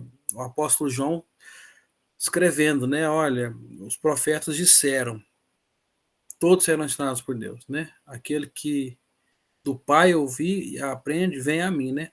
Ou seja, Deus dá iluminação para quem Ele quer, né? Ele vai iluminar aqueles que Ele quer. Não são todos que vão ouvir a palavra e entender. Acredito eu que esse texto deve estar bem ali frisando essa questão da iluminação do Espírito Santo, né? De que Deus vai dar iluminação para quem quiser, que é aqueles que são os seus eleitos, que é os que vão compreender a Bíblia, né? Comentários? Não, só Perdão, pode ir, Diego. Não, pode falar aí. Não, só um comentário bem pequeno, mas só reforçando isso que você falou, pastor, tá aí no versículo 46, ó. Não que alguém viesse ao Pai a não ser aquele que é de Deus. Este tem visto ao Pai. Então, vai entender quem é de Deus.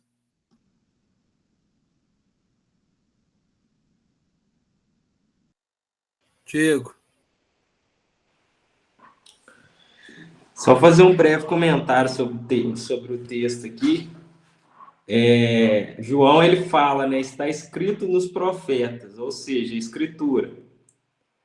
E serão todos ensinados por Deus. Deus é o pedagogo. O próprio Deus que dá a escritura é o Deus que ensina. É isso que o texto está falando. Portanto, todo aquele que é da parte do Pai tem ouvido e aprendido. Esse vem a mim. Então, assim, você não tem como, cara. A pessoa assim, lógico que a pessoa que vai ler a Escritura e que vai ir até o Senhor é a pessoa que é eleita. Mas a gente tem que ir até a Escritura. Se tem alguém ouvindo aí, às vezes a gente pensa que só pessoas que são cristãs já que vai ver esse vídeo aqui, mas às vezes pode ter até um ateu aí acompanhando. Tem muitos ateus que acompanham o Alfer, né? Se abrir o coração, meu irmão, e aceitar a Escritura como palavra de Deus, o Espírito Santo vai iluminar a sua mente aí, você vai se converter, você vai ter isso aqui como verdade para sua vida, como palavra de Deus, né? Então, abrir o coração, pedir o Senhor para iluminar a mente, para que a gente possa andar nele, na palavra dele, para a glória, honra e louvor do nome dele.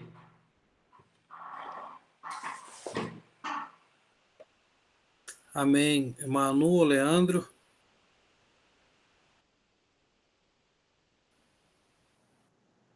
Por enquanto, pula a vez, deixa para Manuel. É sempre o parâmetro, né, da gente considerar as pessoas da Trindade como, primeiro, doutrina da Igreja Cristã, né, fato, e entender que não há uma compreensão do Pai sem o Filho sem o Pai, Espírito, e fazendo toda essa compreensão. Então, a necessidade da gente conhecer, né? A necessidade da gente buscar. E não tem outro meio, gente. Não é as boas ações, porque Jesus fez boas ações. Não é o meu coração que ama as pessoas, porque Jesus amou as pessoas. Não tem outro meio, a não ser a própria palavra do Senhor, né? A não ser as escrituras, a revelação especial, a aplicação do Espírito Santo, né? Porque quando a gente considera que o Espírito aplica, a gente entende. Ainda que eu saiba da história, é necessário que o Espírito aplique, porque eu sei que o objetivo final de Cristo não era me ensinar como devia viver a vida. Isso foi consequência. O objetivo final é a morte dele na cruz. É o que me trouxe vida, me trouxe hoje compreensão e me trouxe condição de poder conhecê-lo e poder testemunhar de uma graça salvadora, entendeu? Então, às vezes as pessoas fazem esse tipo de confusão, porque Jesus era um cara legal, né? Porque Jesus conversava com o pobre, porque Jesus conversava com o necessitado, porque Jesus não era religioso. Mas, gente, Jesus veio para morrer pelos pecados. Jesus veio nos substituir. E só poderia ser ele porque somente ele poderia vencer a morte. Era para eu estar no lugar, entendeu? Então, essa compreensão de Cristo, né? E entender que Deus enviou Cristo e Cristo, a partir disso, é o nosso molde, sim, de vida, de como viver a nossa vida, mas é consequência do seu objetivo, que foi a morte de cruz, que nos trouxe vida e vida em abundância, né? Perfeito, meu irmão. Eu vou ler os 2 textos finais, vou comentar, e aí a gente vai passar para os comentários finais dos textos e fechando a gravação pela questão do tempo, tá bom? 1 Coríntios 2, 9, 10, 12 primeiro. 1 Coríntios 2, 9, 10, 12. Tá assim, mas como está escrito, nem olhos viram, nem ouvidos ouviram, nem jamais penetrou em coração humano o que Deus tem preparado para aquele que o amam. Mas Deus não revelou pelo Espírito, porque o Espírito a todas as coisas perscruta, até mesmo as profundezas de Deus. Ora, nós não temos recebido o Espírito do mundo, e sim o Espírito que vem de Deus, para que conheçamos o que por Deus nos foi dado gratuitamente. E aí, 1 Coríntios 11, 13 e 14, o último texto do parágrafo 6. Julgar entre vós mesmos, é proibido que a mulher ore a Deus sem trazer o véu? Ou não vos ensina a própria natureza ser desonroso para o homem usar cabelo comprido? Então, esses 2 textos eu vou comentar rapidamente para passar para os comentários finais e vou fazendo o meu comentário final. Primeiro, o apóstolo Paulo cita o texto que eu mais gosto da Bíblia, eu acho mais lindo, que é Isaías 64, né? Ele está citando aqui no 1 Coríntios 2, ele está citando aqui, né? Ó, nem olhos viram, nem ouvidos ouviram, nem jamais penetrou no coração do homem o que Deus tem preparado para o que ama, né? O povo acha que é do Novo Testamento, está lá em Isaías 64, né? Texto lindo que fala sobre o que Deus tem preparado, né? Que é coisas inimagináveis, né? Nenhum dos nossos sentidos sentiram ou sentirão aquilo que Deus tem preparado para nós, né? E aí ele continua, né? Mas Deus nos revelou pelo Espírito, porque o Espírito das coisas perscruta até a mesma profundeza de Deus, né? Iluminação, doutrina da iluminação do Espírito Santo. O Espírito Santo vem iluminar a minha mente, o meu coração, sua mente, seu coração, como o Diego bem disse, você que está assistindo aí no YouTube, talvez seja alguém necessitado disso, e vai perceber isso, né? O Espírito Santo tomando sua mente, seu coração, você vai entender, começar a entender essas coisas grandiosas que Deus tem preparado para nós antes da fundação do mundo, né? E ele continua dizendo, ora, nós não temos recebido o Espírito do mundo, e sim o Espírito que vem de Deus, para que conheçamos que Deus foi dado gratuitamente. Então é o Espírito Santo que vai, primeiro, quando ele converte o meu coração e o seu, tira o coração de pedra e põe de carne. Assim as escamas dos olhos caem, do pecado, da miséria, da morte eterna, e aí você começa a enxergar, a entender, iluminação do Espírito Santo, né? E aí, com isso vem o segundo texto, 1 Coríntios 11, 13, 14, né? Paulo diz, julga entre vocês, presta atenção aí entre vocês, é próprio mulher orar a Deus sem trazer o véu? Ou não vos ensina a própria natureza ser desonroso para o homem usar cabelo comprido, né? Para mim, Paulo está dizendo mais ou menos assim, é costume, julga entre vós. E entra no quê? Naquele final do parágrafo 6º.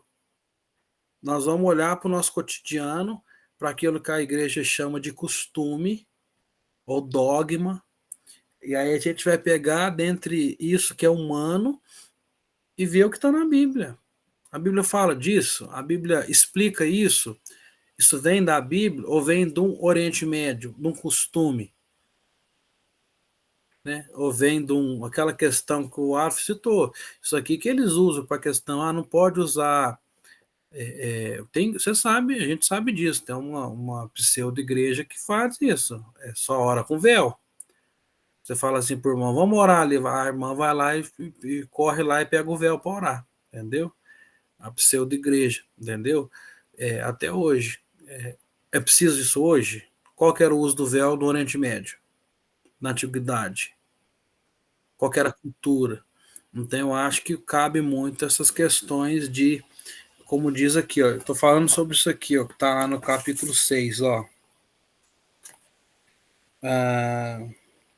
E pela prudência cristã, segundo as regras da palavra, diz o texto da confissão de fé. Então a gente vai observar aquilo que a palavra não está plenamente expressa, a gente vai observar no todo, né? E uma coisa que eu acho que não falha também, eu sempre cito isso lá na vila, uma coisinha ou outra contemporânea, eu pergunto assim, o que Jesus faria? Ele fez? Ele faria? Cara, aí é a pau, como se diz, né? E aí eu concluo aí os meus comentários sobre o parágrafo 6º, passo já para o Alf que levantou a mão, e aí ele dá o seu comentário final de uma vez, o Alf, tá bom? Boa. Eu ia até comentar que eu acho apesar do que você falou faz sentido nesse texto, né? Não estou desconsiderando, ao contrário, o que você falou faz todo sentido. Mas eu acho que a confissão aqui deve ter colocado errado, porque eu acho que o 2 Coríntios 2, 13 e 14 faz mais sentido com o assunto. Estava até olhando aqui depois, na hora que você estava falando. Tá vendo, ó? As quais não falamos com a palavra de sabedoria humana, mas... Acho que talvez ali o pessoal que compilou errado o texto, não sei. Mas aquilo que você falou faz todo sentido, né? Não tem o que tirar do que você falou, não. Mas aí, fechando aqui o que eu ia comentar. Cadê aqui? Só um minuto. Aqui, a partir do 9, né? E aqui foi muito bom você lembrar que a citação lá de Isaías, né? Paulo mesmo, eu gosto muito quando alguém do Novo Testamento cita alguma coisa do Antigo, porque eles têm autonomia e autoridade para pegar um texto de lá e dar o sentido real dele, interpretar ele como ele realmente é, né? E a gente só bebe dessa fonte deles aí. Mas ali ele vai falar, mas está escrito, as coisas que olho não viu e ouvido não ouviu e não subiram ao coração do homem são as coisas que Deus preparou para os que o amam. E aqui talvez ele estivesse falando do evangelho, né? Se você olhar aqui um pouquinho mais para cima, no versículo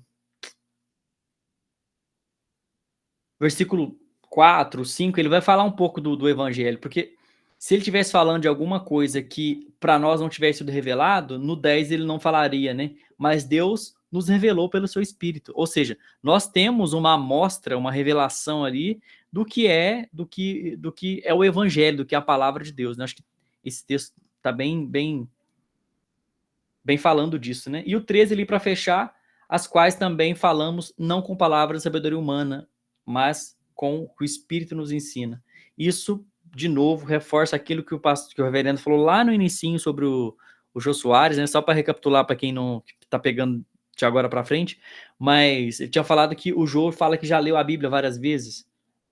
Pode ter lido, claro, mas o sentido a interpretação correta, a aplicação somente pode ser dada pelo Espírito, né? E Paulo está falando, a gente não está falando de sabedoria humana. E naquela época, o pessoal pensa que não, mas já tinha muita gente muito sábia, muito inteligente. Os gregos já tinham calculado, para vocês terem uma ideia, o raio da Terra, o raio do Sol e o raio da Lua, usando uma moeda. Os gregos já sabiam fazer esses cálculos. Aí depois, mais para frente, foram descobrir que bateu muito próximo com o que eles falavam. Falaram, ó, a gente não está ensinando coisa de grego para vocês, filosofia, filosofia. A gente está falando do espírito. Está falando de coisas espirituais, né? De novo, não estou falando que você não pode buscar conhecimento. O pastor e o Manu tem muito disso. Conhecimento em filosofia, em história, em artes, em qualquer outra coisa. Não é isso, tá? Não é que você não pode buscar esse tipo de coisa. Mas o que ele está falando é sobre o evangelho, que você não vai aprender na escola. Você não vai aprender com sabedoria da pessoa mais vivida do mundo. Você não vai aprender o evangelho assim. Porque ele é revelado pelo Espírito. E para fechar meu comentário final, se eu tivesse que falar alguma coisa sobre o que a gente comentou hoje, apesar de a gente ter falado de várias coisas, né, culto e tal, acho que para fechar mesmo, eu fecharia com o papel do Espírito Santo novamente no entendimento da Escritura, né, para que a gente possa entender e agir conforme a Escritura quer. O pessoal fala assim, eu já vi muita gente falar isso, tá? Não, eu não adianta nada entender a Bíblia inteira e entender o sentido do texto se eu não vivo ele. Mas se você não entendeu também, você não está vivendo, não. Você não entendeu? Se você entendeu errado e está vivendo errado, está errado do mesmo jeito. Então, o primeiro passo é entender certo. Entendi certo a Escritura? Agora eu vivo certo a Escritura, né? Agora eu posso... Eu já ouvi isso e a pessoa falou com a maior superioridade vocês possam imaginar para mim. Não, mas o que adianta saber a Escritura inteira e não praticar? Meu Deus, você não conhece, está praticando o quê, então? Está praticando errado também, está fazendo errado, né? Então, eu acho que eu colocaria muito isso aí. E o comentário final. Perfeito, Arthur. O título aí do vídeo aí, do YouTube, você já achou? Manu, depois Leandro, acho que o Diego caiu. Caiu da graça. No caso, eu vou só complementar minhas palavras finais o que o Oliver falou, né? E é basicamente somente o espírito é capaz de penetrar qualquer ilusória inteligência do ser humano, né? Então, é muito sobre isso, né? Nem olhos viram, nem ouvidos ouviram, o que Deus preparou para nós, né? E fora isso, essa ideia, né? Mas Deus nolo revelou pelo Espírito Santo, porque o Espírito a todas as coisas perscruta, né? Então é a ideia de no mais íntimo, né? A revelação completa da obra de Cristo que só é possível à medida em que o Espírito revela, né? E vai sobre qualquer inteligência do homem. O homem pode saber conceitos medicinais, conceitos históricos, conceitos culturais, tudo. Somente o Espírito é capaz de aplicar a salvação, né? Aplicar a graça, aplicar o conceito verdadeiro da justificação, a toda a ordem salutos, né? Toda a questão da obra salvífica, para que... E é interessante, não é para o nosso engrandecimento, porque quando a gente entende, a gente é quebrado as pernas. Você fica mais exposto, você fica mais... Suas mazelas ficam diante de Deus e você fala, se nem a graça dele, não sou eu em nada, né? Nunca vai ser eu em nada, eu não posso me salvar. Então é essa ideia justamente que, obviamente, que a palavra dele precisa primariamente ser explanada, né? Foi tudo que a gente conversou aí agora há pouco, que precisa ser explanada para que esse espírito ele faça morada no coração. É basicamente embalar o nosso coração diante daquilo que nós escutamos sobre as verdades bíblicas, né? Então é mais um aspecto prático a minha fala, né? De que profundezas, né? Ainda que haja profundezas no nosso coração, na nossa mente, só o Espírito é capaz de cavar e chegar no mais íntimo do nosso, no âmago mesmo do nosso coração e do nosso entendimento, né? Perfeito. Leandro? Pelo pouquinho que eu peguei e o que deu para entender, o Aleph está falando dessa questão de sobre a pessoa falar que de ter esse orgulho, né? De que eu acho que as duas coisas têm que caminhar juntos. Você precisa entender bem a escritura, mas a palavra é bem clara que a árvore que não dá fruta ela é cortada fora. Então, assim, a gente só vai saber que o que a gente está lendo, se a gente está entendendo, se a gente estiver vivendo. E se essa vivência estiver gerando fruto. Caso contrário, é impossível. Porque aí que você vai ver, que você tenha certeza, né? Porque a pessoa, uma hora vão chegar e vão perguntar, mas qual que é a certeza que você é salvo, que você é eleito? É por tudo aquilo que Deus faz e pelos frutos que a gente dá. Então, assim, a palavra, ela precisa caminhar dentro dessas duas coisas. Você precisa ter o conhecimento, interpretar, saber certinho, mas ter essa vivência. Porque vidas ao nosso redor, milagres ao nosso redor, restaurações ao nosso redor, essas coisas vão acompanhar, porque Jesus fala que tais sinais iriam acompanhar. Então é algo que a gente precisa pôr no nosso coração, que se coisas citadas por Cristo não está acontecendo, alguma parte da escritura a gente não está entendendo. A gente ainda não teve fé o suficiente, ou Deus não se revelou o suficiente, ou talvez a gente não entendeu ainda o suficiente do quão é poderoso ali que nem olhos viram, nem ouvidos ouviram. Porque Paulo, quando ele cita, assim como está escrito, você quer alguém que sabia dessa turma de Pedro, do Corá, tudo ali da parte de trás ali do que é Paulo, e Paulo era cego. Depois que ele teve um encontro com Cristo, que ele foi ver o que era a realidade. Aí ele passou a ter o conhecimento e a vivência. E olha para você ver, a vida de Paulo, ele mostra isso claramente. Quando você tem o conhecimento e a vivência, o Paulo se tornou o maior apóstolo entre eles. É o que mais fez coisas. Assim, que mais escreveu livros e, e quando ele fala, sejam meus imitadores como eu sou de Cristo, é aquilo que o Isaac falou, não é sobre ser bonzinho, comentou sobre isso, não. É entender que o teu final vai ser na cruz. O final vai ser a cruz. O teu final não vai ser um final igual pregam por aí, com a conta gorda. Não vai ser, não. O final é a cruz. Você está caminhando para a cruz. A gente precisa entender como cristão e essa fé ela é nos dada, nos revelada. E a gente tem essa certeza. Qual que é o final de Cristo? Se você quer ser um imitador de Cristo, você está caminhando para a cruz. Não tem outra escapatória, não tem outro jeito. E o que é cruz hoje para a nossa vida? É renúncia. É a gente renunciar a toda a nossa vontade e morrer para esse mundo, morrer para a nossa vontade e aprender a viver aquilo que Cristo viveu. Morrer pela outra pessoa. Quando a gente tem esse entendimento e caminha dentro da palavra, aí sim vem a autoridade.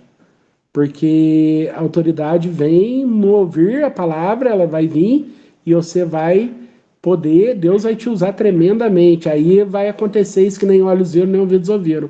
Que a gente vai ver coisas extraordinárias acontecendo quando essas duas coisas caminham juntas.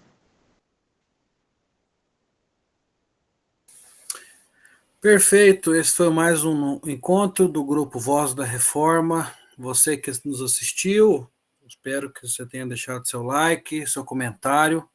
Vai ser muito bem-vindo a sua sugestão, né?